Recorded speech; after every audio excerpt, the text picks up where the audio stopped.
सारे व्यूअर्स को मेरा नमस्कार। आज की इस वीडियो में मैं आप लोगों से बात करना है एसएससी सीजीएल के बारे में। आज की वीडियो में मैं आपको एसएससी सीजीएल की कंप्लीट सारी डिटेल्स देने वाला हूं। जिन लोगों को एसएससी सीजीएल के बारे में कुछ भी नहीं पता, आज की वीडियो देखकर आपको ऑलमोस्ट सब कुछ पता चल जाएगा।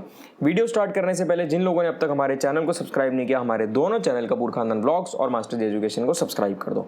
तो चलिए शुरू करते हैं। ये वीडियो उन लोगों के लिए है जिनको एसएससी के बारे में कंप्लीट डिटेल्स नहीं है, यानी आपको कुछ आधा अधूरा पता है या आपको कुछ भी नहीं पता। आप लोग अगर ये मेरी वीडियो देखोगे, आपको बिल्कुल बेसिक से लेकर के एंड तक सब कुछ पता चल जाएगा। मैं आज कुछ भी नहीं छोड़ूंगा, A to Z सारी डिटेल्स बताऊंगा कि क्या एलिजिबिलिटी क्राइटेरिया होता है, क्या क्या एग्जाम होते हैं, कैसे एग्जाम होते हैं, कौन सी नौकरियां लगती हैं, कितनी सैलरीज रहती है, मतलब बिल्कुल बेसिक से लेकर के ज्वाइनिंग तक सारी बात करूंगा। स्टेप वाइज आपको हर चीज़ बता दूंगा कि आज मान लो आपको कुछ भी नहीं पता, फिर आपने फॉर्म भरा, फॉर्म भरने से लेकर आपकी नौकरी लगती है, आपकी ज्वाइनिंग होती है, तब तक आपको सब कुछ बता दूंगा। एसएससी जेल में जितने भी लेवल्स होते हैं, जितने भी टीयर्स होते हैं, सब कुछ बताऊंगा। टीयर 1, 2, 3, 4 यहाँ से लेकर के फिर उसके बाद ज्वाइनिंग, डीवी, जोनल लोकेशन, सारी डिटेल्स दे दूंगा। सैलरी के बारे में बताऊंगा, कौन सी नौकरियां होती हैं, सब कुछ बताऊंगा। सबसे पहले तो आप लोगों को ये बता दूं, अगर आप लोग एसएससी की तैयारी कर रहे हैं तो मैं आपको सजेस्ट करूंगा कि आप अनअकैडमी को यूज करो। ये इंडिया का लार्जेस्ट ऑनलाइन एजुकेशन प्लेटफॉर्म है।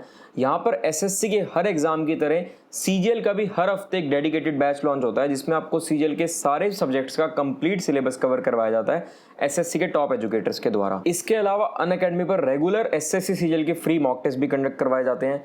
अगर आप लोग ये फ्री मॉक टेस्ट को अनलॉक करना चाहते हो तो आप मेरा कोड MASTERG मास्टर जी को यूज करके इसको अनलॉक कर सकते हो। ये बिल्कुल फ्री ऑफ कॉस्ट होता है। अनअकैडमी के प्लस सब्सक्रिप्शन लेने में आपको बहुत से बेनिफिट्स मिलते हैं, जैसे कि आपको स्ट्रक्चर्ड कोर्स मिलता है, आपको सारा कंटेंट PDF मटेरियल में प्रोवाइड होता है, कोई लैंग्वेज बैरियर नहीं रहता, 12 से भी ज़्यादा लैंग्वेजेस में पढ़ाया जाता है। आप अपने घर बैठे बैठे अपने शेड्यूल के हिसाब से अपने फेवरेट एजुकेटर से पढ़ सकते हो, उनसे लाइव इंटरेक्ट कर सकते हो, आस्क अ डाउट फीचर का यूज करके उनसे सारे डाउट्स क्लियर कर सकते हो। अभी अनअकैडमी पर एक ऑफर चल रहा है, आपको 1 साल का सब्सक्रिप्शन लेने पर 3 महीने फ्री मिलेंगे और 2 साल का लेने पर 6 महीने फ्री मिलेंगे। और अगर आप एक्स्ट्रा 10% डिस्काउंट चाहते हो तो आप मेरा कूपन कोड MASTERG मास्टर जी को यूज करके एक्स्ट्रा 10% डिस्काउंट पा सकते हो। अनअकैडमी के सारे लिंक्स आपको हमारे डिस्क्रिप्शन में मिल जाएंगे। अब बात करते हैं एसएससी सीजीएल के एग्जाम के बारे में। सबसे पहले तो आप लोगों को ये बता दूं, सीजीएल का मतलब होता है कंबाइंड ग्रेजुएट लेवल, यानी कि जो ग्रेजुएट लोग हैं वो इस एग्जाम को दे सकते हैं। आपकी ग्रेजुएशन होनी जरूरी है, चाहे आपने बीकॉम करी हो, चाहे आपने बीटेक करी हो, चाहे आपने कुछ भी करा हो, ग्रेजुएट होने चाहिए हो बस आप। उसके बाद बहुत से लोगों के डाउट रहता है कि क्या 70% नंबर चाहिए, 80% नंबर चाहिए। ऐसा कोई क्राइटेरिया नहीं है, आप सिर्फ पास होने चाहिए, आपकी ग्रेजुएट होने चाहिए और आपके पास डिग्री होनी चाहिए। और एक डेट होती है, हर साल एसएससी नोटिफिकेशन में एक डेट देता है कि उस डेट से पहले आपकी ग्रेजुएशन कंप्लीट होनी चाहिए, तभी आप उस साल का फॉर्म भरो। क्योंकि अगर आप फॉर्म भरोगे, मान लो सिलेक्शन हो भी गया, तो डीवी में आपको आउट कर देंगे अगर आप उस डेट के बाद के ग्रेजुएट हैं। तो इस चीज का ध्यान रखना कि उस डेट से पहले आपकी ग्रेजुएशन कंप्लीट होनी चाहिए। उसके बाद अगर बात करें इसमें क्या क्या जॉब्स होती हैं, तो एसएससी सीजीएल के एग्जाम में 2400 ग्रेड पे से लेकर 4600 ग्रेड पे की जॉब्स लगती हैं, और एक ऐसी भी जॉब होती है जो 4800 ग्रेड पे की होती है। बाकी सारी 2400 से लेकर के 4600 के बीच की होती हैं। अगर मैं आपको जॉब्स बताऊं किस टाइप की जॉब्स लगती हैं, तो वैसे तो लगभग 40 से 50 डिपार्टमेंट्स में जॉब लगती है। उसके लिए मैंने ऑलरेडी डिटेल्ड वीडियो बना रखी है, वो मेरी स्ट्रेटेजी एंड टिप्स प्लेलिस्ट में मिलेगी, उसमें सारी जॉब्स के बारे में बताया। बाकी कुछ जॉब्स के अगर मैं नाम लूं तो CBI sub inspector, income tax inspector, GST inspector, narcotics inspector, narcotics sub inspector, ASO in ministry of external affair, ASO in CSS, divisional accountant, इस टाइप की दुनिया भर की जॉब रखती है। मिनिस्ट्री ऑफ डिफेंस, मतलब बहुत अच्छी जॉब्स होती हैं, बहुत बढ़िया जॉब्स होती हैं। आगे मैं आपको इनकी सैलरीज के बारे में बताऊंगा।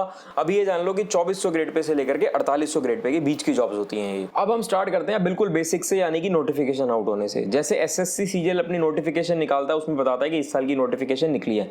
उसके बाद आप एप्लीकेशन फॉर्म फिल करोगे, फॉर्म फिल होने के बाद आपका एडमिट कार्ड आएगा, और सबसे पहले जो पहला चरण होता है, यानी कि टीयर 1, प्रीलिम्स भी बोलते हैं, टीयर 1 भी बोलते हैं, वो होता है। जो टीयर 1 होता है ये 200 नंबर का होता है। इसमें 100 सवाल पूछे जाते हैं, मैथ्स, इंग्लिश, रीजनिंग और जीके, 4 सब्जेक्ट्स आते हैं। चारों सब्जेक्ट के 25-25 सवाल होते हैं, टोटल 100 सवाल होते हैं। हर सवाल 2 नंबर का होता है, यानी कि 200 नंबर का ये पेपर होता है। और ये कंप्यूटर बेस्ड होता है टेस्ट, यानी कि आपको कंप्यूटर पर देना होता है इस टेस्ट को। आपको रफ वर्क वगैरह के लिए रफ शीट्स वगैरह प्रोवाइड हो जाती हैं। उसके साथ साथ इसमें नेगेटिव मार्किंग होती है। 1/4 मार्क्स, मतलब अगर आपका 2 नंबर का सवाल है तो उसका 1/4 बनेगा आधा नंबर कटता है नेगेटिव मार्किंग में। यहीं अगर कहीं 1 नंबर का सवाल होगा तो 0.25 कटेगा, यानी जितने भी नंबर का सवाल होता है उसका 1/4 कटता है आपका नेगेटिव मार्किंग में। ये एसएससी सीजीएल का पहला चरण होता है, पहला स्टेप होता है। अगर आप टीयर 1 को क्लियर करते हो, यानी कि उसकी जो कट ऑफ होती है, अगर आप उसकी कट ऑफ को क्लियर कर लेते हो तो एक लिस्ट आएगी, उसमें आपका नाम आएगा। उसके बाद आप टीयर 2 के लिए एलिजिबल हो जाओगे। हर साल लगभग 1 से 1.5 लाख बच्चे टीयर 1 की कट ऑफ को क्लियर करते हैं और टीयर 2 एग्जाम देने के लिए क्वालिफाई हो जाते हैं। पेपर देने वाले बच्चे तो बहुत ज्यादा होते हैं, होते हैं। एग्जाम जो फॉर्म फिल करते हैं, फॉर्म फिल करने वाले बच्चे तो बहुत ही 30 लाख से भी ज्यादा होते हैं ऑलमोस्ट। उसके बाद जो एग्जाम देते हैं हर साल, पिछले कुछ सालों की अगर मैं बात करूं तो लगभग 10 लाख बच्चे हर साल पेपर में अपीयर होते हैं। ये एक अप्रोक्सीमेट वैल्यू में बता रहा हूं और पिछले 3-4 सालों का डाटा देखकर मैं आपको बता रहा हूं। इसको बिल्कुल एग्जैक्ट डाटा मत समझना, ये लास्ट 3-4 साल का डाटा है। फिर उन 10 लाख में से लगभग 1 से 1.5 लाख बच्चे टियर 1 को क्वालिफाई करते हैं और टियर 2 देने के लिए एलिजिबल हो जाते हैं। टियर 1 और टियर 2 के बीच में कुछ समय होता है। उसके बाद आते हैं आपके टियर 2 पर। आपका टियर 2 का एडमिट कार्ड आएगा, टियर 2 देने जाओगे। टियर 2 में आपके 2 पेपर होते हैं। टियर 1 में तो आपका एक ही पेपर था, एक ही पेपर में चारों सब्जेक्ट थे। टियर 2 को मेंस बोलते हैं और टियर 2 में आपके 2 पेपर होते हैं। पहला पेपर होता है मैथ्स का और दूसरा पेपर होता है इंग्लिश का। ये दोनों पेपर एक ही दिन कंडक्ट करवाए जाते हैं। सुबह पहले मैथ्स का होगा, फिर बीच में आपको ब्रेक मिलेगा, उसके बाद आपका इंग्लिश का पेपर होगा। मैथ्स भी 200 नंबर की आती है टियर 2 में और इंग्लिश भी 200 नंबर की आती है टियर 2 में। तो अगर हम यहाँ टियर 2 तक बात करें तो देखो, मैथ्स 200 + 50 250 नंबर की मैथ्स आ चुकी है अब तक, और 200 + 50 250 नंबर की इंग्लिश आ चुकी है। जीके सिर्फ अब तक 50 नंबर की आई है, रीजनिंग भी अब तक सिर्फ 50 नंबर की आई है। यानी कि यहाँ से आपको ये पता चलता है कि मैथ्स और इंग्लिश मोस्ट इंपॉर्टेंट होते हैं एसएससी सीजीएल को क्रैक करने के लिए। मैं ये नहीं कह रहा कि रीजनिंग और जीके इंपॉर्टेंट नहीं है, रीजनिंग और जीके भी इंपॉर्टेंट हैं, लेकिन मैथ्स और इंग्लिश मोस्ट इंपॉर्टेंट है, क्योंकि देखो कितनी ज्यादा वेटेज है उनकी। अब बात करते हैं मैथ्स के पेपर की। जो मैथ्स का पेपर होता है वो पहला पेपर होगा टियर 2 का, वो 200 नंबर का पेपर होता है और उसमें 100 सवाल पूछे जाते हैं। यानी कि हर सवाल आपका 2 मार्क्स का होता है। 2 घंटे मिलते हैं आपको, 120 मिनट में आपको 100 सवाल कंप्लीट करने हैं। हर सवाल 2 नंबर का होगा और नेगेटिव मार्किंग में वही 1/4 यानी कि आधा नंबर आपका नेगेटिव मार्किंग में कटेगा। मैथ्स के बाद आपका जब इंग्लिश का पेपर होगा, इंग्लिश के पेपर में 200 सवाल होते हैं और 200 ही नंबर होते हैं। वही 2 घंटे मिलते हैं यानी कि 120 मिनट मिलते हैं और हर सवाल 1 नंबर का होता है। मतलब अगर कुछ गलत होगा, नेगेटिव मार्किंग होगी, तो 1/4 1 नंबर का होगा 0.25। गलत होने पर 0.25 की नेगेटिव मार्किंग होगी। ये एग्जाम भी आपका कंप्यूटर बेस्ड ही होता है। टियर 1 और टियर 2 दोनों ऑब्जेक्टिव टाइप होते हैं और दोनों एमसीक्यू होते हैं, मल्टीपल चॉइस क्वेश्चंस होते हैं, कंप्यूटर बेस्ड होते हैं। टियर 2 के एग्जाम के कुछ समय के बाद पहले इनकी आंसर की रिलीज होती है, उसके बाद इनका रिजल्ट आ जाता है और कट ऑफ पता चल जाती है। यानी कि जो बच्चे उस कट ऑफ को क्लियर करेंगे, कंबाइंड कट ऑफ निकलेगी। सबसे पहले टियर 1 की निकली थी, उसके बाद टियर 2 के बाद टियर 1 + टियर 2 दोनों की कंबाइंड कट ऑफ निकलेगी। यानी कि ये जितने भी एग्जाम्स होंगे ये सिर्फ क्वालिफाइंग इन नेचर नहीं है, ये मेरिट बेस्ड है। इन सबके मार्क्स जुड़ेंगे और बाद में टोटल होगा इनका। क्वालिफाइंग इन नेचर एग्जाम भी होता है, वो एंड में होता है, उसके बारे में आपको आगे बताऊंगा। तो अब टियर 2 कंप्लीट होने के बाद आपकी टियर 1 + टियर 2 की कंबाइंड कट ऑफ निकलेगी। जो बच्चे उस कट ऑफ को क्लियर करेंगे वो बच्चे टियर 3 देने के लिए एलिजिबल होंगे। अब बात करते हैं टियर 3 की। इस रिजल्ट के कुछ समय के बाद टियर 3 एग्जाम कंडक्ट किया जाता है। टियर 3 एग्जाम में लेकिन 2019 में थोड़ा सा डिफरेंट हुआ। 2019 में टियर 3 इसके रिजल्ट से पहले ही इन्होंने कंडक्ट करवा लिया था। इससे पहले तक हमेशा कुछ समय के बाद हुआ करता था। देखो 2020 में क्या होगा। तो जो टियर 3 होगा ये 100 नंबर का पेपर होता है। ये पेन एंड पेपर मोड पे होता है और ये डिस्क्रिप्टिव पेपर होता है। इसमें आपके 2 सवाल पूछे जाते हैं 50-50 नंबर के। एसे, लेटर, नोटिस, इस टाइप का कोई भी सवाल आ सकता है। जनरली एसे और लेटर आते हैं, लेकिन डिस्क्रिप्टिव में कुछ भी आ सकता है। ऐसा नहीं है कि सिर्फ एसे और लेटर ही आएगा। डिस्क्रिप्टिव के लिए आपकी राइटिंग स्किल्स अच्छी होनी चाहिए, आपकी हैंडराइटिंग अच्छी होनी चाहिए, बहुत सारी चीजें होती हैं जो अच्छी होनी चाहिए। अब जब टियर 3 का पेपर दे दोगे तो अब तक आपके टियर 1, टियर 2 और टियर 3 तीन हो चुके हैं। टियर 1 आपका 200 नंबर का था, टियर 2 आपका 200 + 200 400 नंबर का था और टियर 3 आपका 100 नंबर का था। यानी कि टोटल अब तक आपका 700 नंबर का पेपर हो चुका है। और अब तक जितना आपका 700 नंबर का पेपर हुआ है सिर्फ यही मेरिट बेस्ड होता है। इसके बाद जो भी होगा वो क्वालिफाइंग इन नेचर होगा। अब इस 700 नंबर की कंबाइंड मार्क्स की एक कट ऑफ निकलती है। जो लोग उस कट ऑफ को क्लियर करते हैं वो आगे की प्रोसेस के लिए एलिजिबल होते हैं। जो क्लियर नहीं करते उनका सफर यहीं खत्म हो जाता है। अब टियर 3 के बाद जो कट ऑफ निकलेगी, जो बच्चे उसको क्वालिफाई करेंगे, इसके बाद नेक्स्ट स्टेप पर चलेंगे। नेक्स्ट स्टेप जनरली तो सीपीटी और टेस्ट पहले कंडक्ट किया जाता है, लेकिन कई बार डॉक्यूमेंट वेरिफिकेशन भी पहले कंडक्ट कर लेते हैं। तो अगर हम जनरल केस देखें तो हम उस हिसाब से ही बात करेंगे। सीपीटी और टेस्ट को पहले कंडक्ट करवाते हुए उस हिसाब से हम आपको बताएंगे। सीपीटी का मतलब होता है कंप्यूटर प्रोफिशिएंसी टेस्ट। और अगर टेस्ट की बात करें, टेस्ट और सीपीटी में क्या फर्क होता है, तो ये कहना बिल्कुल सही होगा कि टेस्ट सीपीटी का ही एक छोटा फॉर्म है। यानी कि टेस्ट का एक्सटेंडेड फॉर्म सीपीटी है।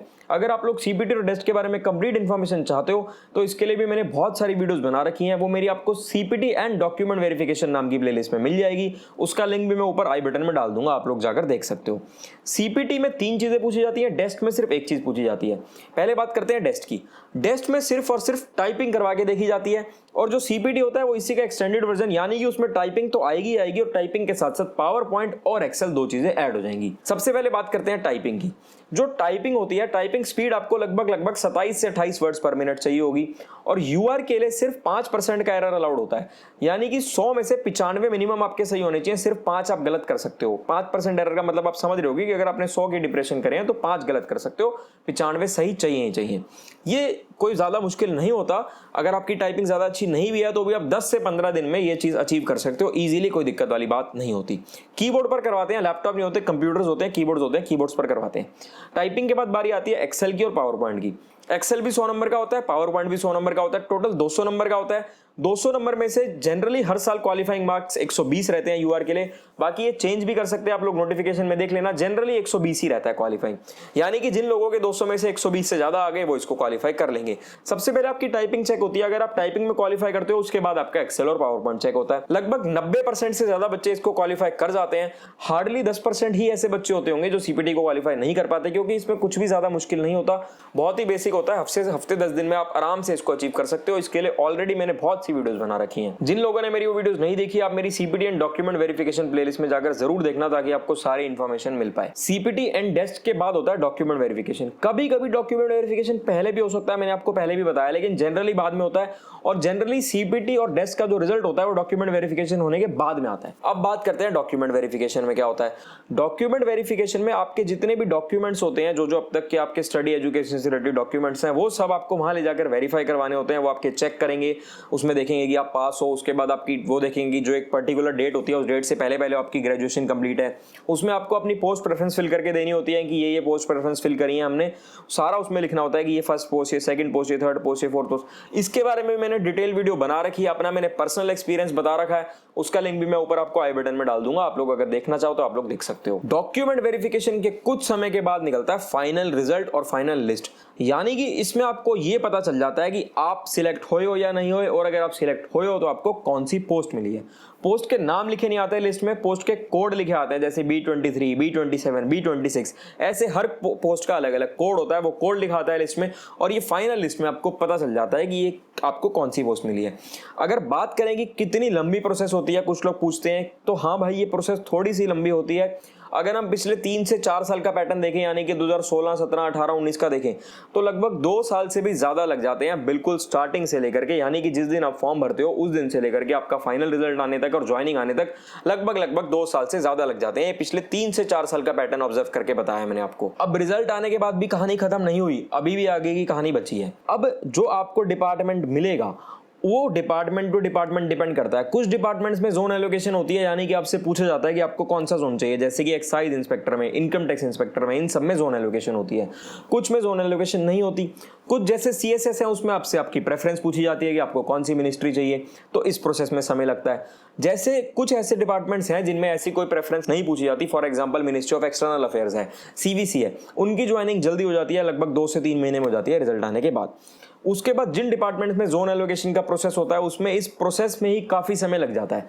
आपसे पूछेंगे कौन सी चाहिए, उसको वेरीफाई करवाएंगे, काफी लंबा प्रोसेस हो जाता है ये भी। फिर जोन एलोकेशन होने के बाद कुछ डिपार्टमेंट्स में फिजिकल और मेडिकल भी कंडक्ट किए जाते हैं, यानी कि आपका फिजिकल और मेडिकल टेस्ट होगा। उसके लिए भी मैंने ऑलरेडी वीडियो बना रखी है किस डिपार्टमेंट में होता है और क्या होता है।